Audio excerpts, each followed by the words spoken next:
నిర్మల్ జిల్లా సోన్ మండల కేంద్రంలో శనివారం బీజేపీ రాష్ట్ర నాయకులు రావుల రామ్నాథ్ ఆధ్వర్యంలో కీలక విలేకరుల సమావేశం నిర్వహించారు.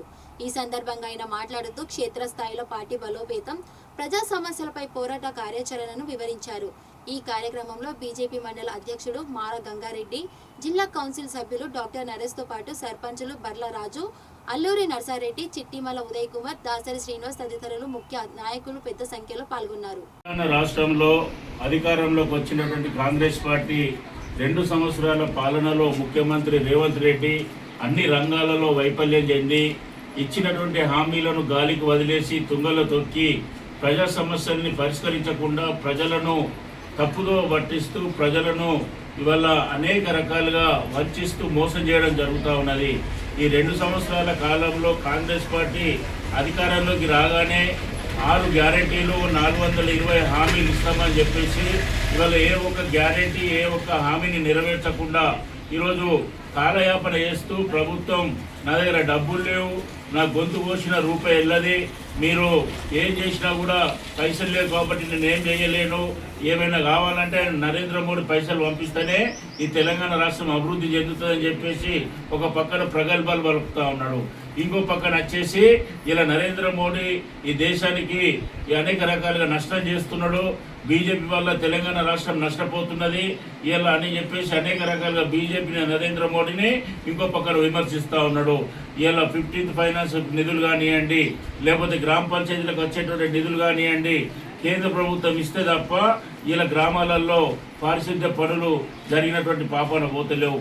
ఒక పక్కన 2 సంవత్సరాల కాలంలో ఇచ్చినటువంటి హామీలను ప్రజలు నిలదీస్తారు, ప్రశ్నిస్తారని చెప్పేసి భయపడి ఇలా ప్రజలను పక్కదారి పట్టించడానికి ఇలా ప్రజల నుంచి వస్తున్నటువంటి ఆందోళనను తీవ్ర స్థాయిని అర్థం చేసుకుని దాన్ని రూపుమాపడానికి ఇలా ప్రజాపాలన అనేటువంటి 99 రోజుల ప్రణాళిక పేరుతోనే ప్రజలను ఇలా మరొకసారి మోసం చేయడానికి కాంగ్రెస్ పార్టీ ప్రయత్నం చేస్తూ ఉన్నది.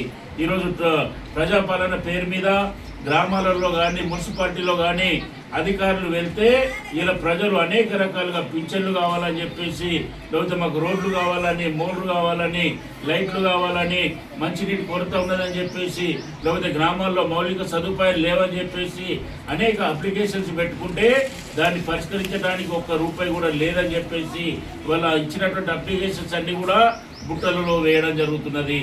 ఇంకో చోట ఇలా గ్రామాలలో ఏదైతే గ్రామ సభ నిర్వహిస్తున్నారో ఆ గ్రామ సభలో స్పెషల్ అధికారి అని చెప్పేసి ప్రభుత్వం పంపిస్తున్నది. వచ్చేటువంటి అధికారి ఒట్టి చేతులతోని రావడం జరుగుతున్నది.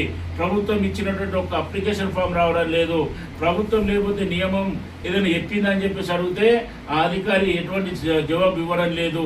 ఎందుకంటే కలెక్టర్ గారు మమ్మల్ని పొమ్మన్నది, మేము వచ్చి కూర్చున్నాము తప్ప ఇలా ఎటువంటి అర్జీలు తీసుకోమనేటువంటి ఒక పరిస్థితి ఇలా స్పెషల్ ఆఫీసర్ల దగ్గర కనబడుతూ ఉన్నది.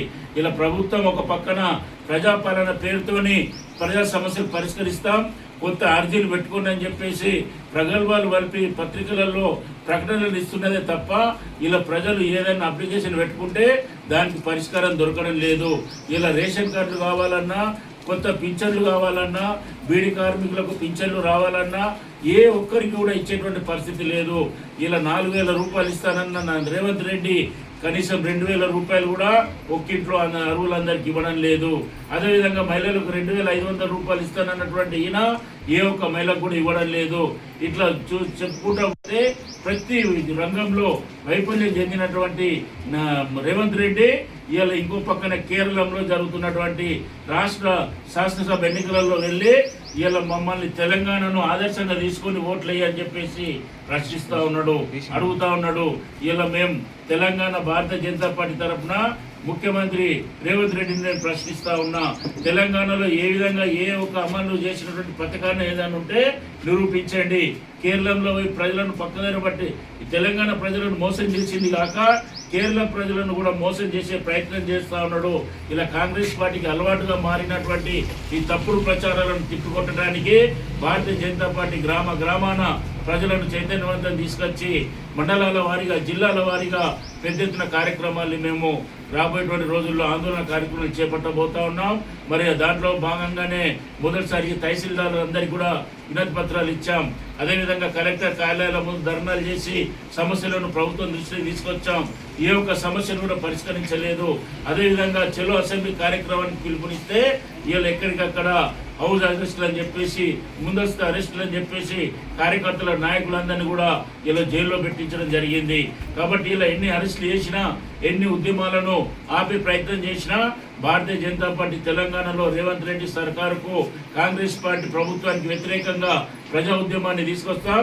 మీరు ఇచ్చినటువంటి 6 గ్యారెంటీలు 420 హామీలు ఏవైతున్నాయో వాటి పరిష్కారం చేయకపోతే ఈ రాష్ట్రంలో కాంగ్రెస్ ప్రభుత్వాన్ని గద్దె దించే వరకు మేము ప్రజాపక్షాన ప్రజా ఉద్యమాన్ని తయారు చేసి పెద్ద ఎత్తున ఉద్యమాలు చేస్తామని చెప్పేసి రానున్న రోజుల్లో కేంద్రంలో నరేంద్ర మోడీ ప్రభుత్వ పథకాలు ఏ విధంగా అమలవుతున్నాయో నరేంద్ర మోడీ ఇస్తున్నటువంటి ఏదైతే డబ్బులు ఉన్నాయో వాటి ద్వారానే ఇలా గ్రామాల అభివృద్ధి పట్టణ అభివృద్ధి జరుగుతున్నది. ఆ విషయాన్ని ప్రజలకు తెలియజేసి తెలంగాణతో పాటు కేంద్రంతో పాటు తెలంగాణలో కూడా డబుల్ ఇంజన్ సర్కారు వచ్చే విధంగా మేమందరం కూడా కృషి చేస్తూ కార్యకర్తలందరూ కూడా ప్రజల్లోకి వెళ్ళి గ్రామాన భారతీయ జనతా పార్టీని పటిష్టం చేస్తామని చెప్పి ఈ సందర్భంగా తెలియజేస్తా ఉన్నాం. भारत माता की जय, भारत माता की जय।